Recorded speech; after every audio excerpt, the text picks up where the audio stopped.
Assalamualaikum dan salam sejahtera. Apa kabar anda hari ini?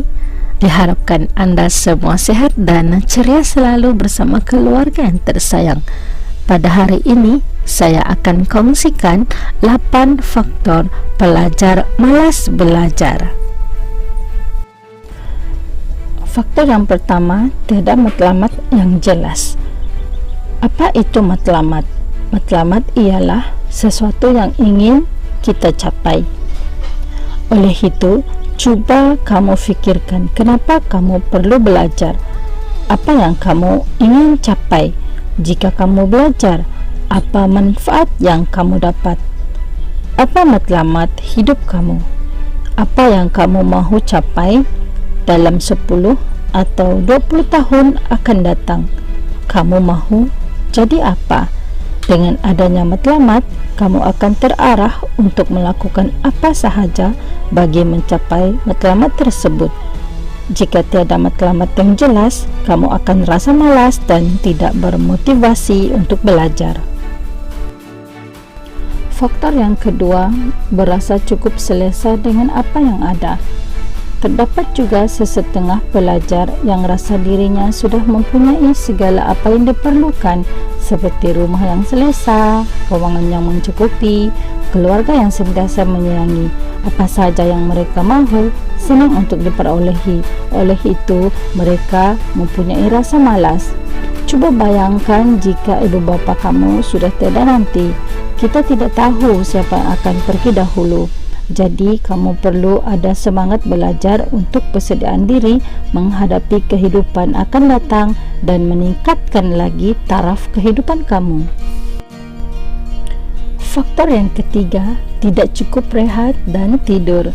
Otak kita memerlukan istirahat yang cukup bagi membolehkan otak berfikir dengan baik dan segar. Apabila otak yang tidak mendapat tidur dan rehat yang cukup, maka anda akan cepat penat dan hilang kemampuan untuk memberi fokus. Maka itulah malas pun terjadi. Faktor yang keempat, keasyikan kepada media sosial.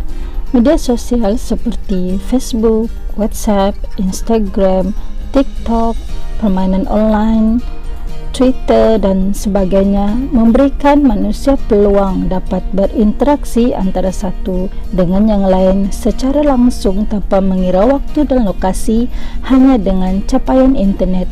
Media sosial mempunyai paparan antara muka yang interaktif dan menarik hingga menyebabkan ramai yang menggunakan aplikasi ini.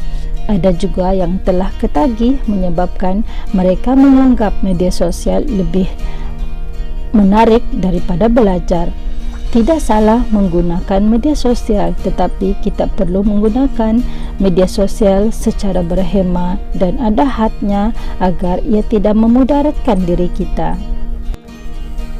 Faktor yang kelima, belajar terlalu lama. Mungkin juga kamu telah memberikan tumpuan belajar yang terlalu lama. Ini menjadikan otak penat dan kehilangan tenaga. Oleh itu, kamu perlu berehat 5 atau 10 minit selepas 20 atau 30 minit belajar. Bangun, buat regangan badan sebelum kamu mula belajar semula. Faktor yang keenam ialah kurang melibatkan diri dalam aktiviti senaman dan regangan. Kurang membabitkan diri dengan aktiviti senaman, regangan atau sukan yang menyegarkan badan. Ini akan menyebabkan badan kita tidak dapat mengeluarkan hormon-hormon tertentu yang boleh menyegarkan dan memberi tenaga untuk belajar dengan berkesan. Oleh itu, ambillah masa untuk bersenam atau bersukan bagi menyegarkan dan menyihatkan badan kamu. Ingat pepatah, badan sehat, otak cergas. Faktor yang ketujuh ialah terlalu bergantung kepada kafein. terlalu banyak minum minuman berkafein seperti teh tarik, kopi, Coca-Cola, Pepsi, dan sebagainya. Ini akan menjadikan saraf-saraf tubuh dan otak terlalu bergantung kepada kafein untuk bekerja. Apatah lagi jika diminum sebelum tidur. Otak akan terus bekerja meskipun kita sedang tidur disebabkan kafein ini. Oleh itu, pada siang hari kita menjadi letih dan malas. Faktor yang ke-8, berkawan dengan rakan yang malas. Jika kita bergaul dengan rakan-rakan sebaya yang lemah dan kurang semangat belajar, ataupun orang lain yang selalu cuba merendah-rendahkan semangat dan kemampuan kita, ini juga akan menjadikan kita malas untuk belajar. Oleh itu, amatlah penting untuk Anda memilih kawan yang rajin belajar agar Anda juga ikut rajin belajar. Daripada 8 faktor itu tadi, kita juga boleh menambah faktor itu dengan faktor pembelajaran dalam talian yang terpaksa dihadapi pada masa sekarang menyebabkan pelajar malas belajar. Namun begitu, apapun faktor yang kita ada, segalanya bermula dari diri sendiri. Kesedaran tentang kepentingan menuntut ilmu akan membantu kita untuk kuatkan semangat untuk belajar. Mungkin hasilnya belum nampak sekarang, tetapi 10 atau 20 tahun akan datang, kamu akan nampak hasilnya jika kamu rajin belajar. Sekian saja perkongsian saya pada hari ini. Semoga perkongsian hari ini memberi manfaat kepada semua. Jangan lupa untuk komen agar saya dapat tahu maklum balas tentang topik ini.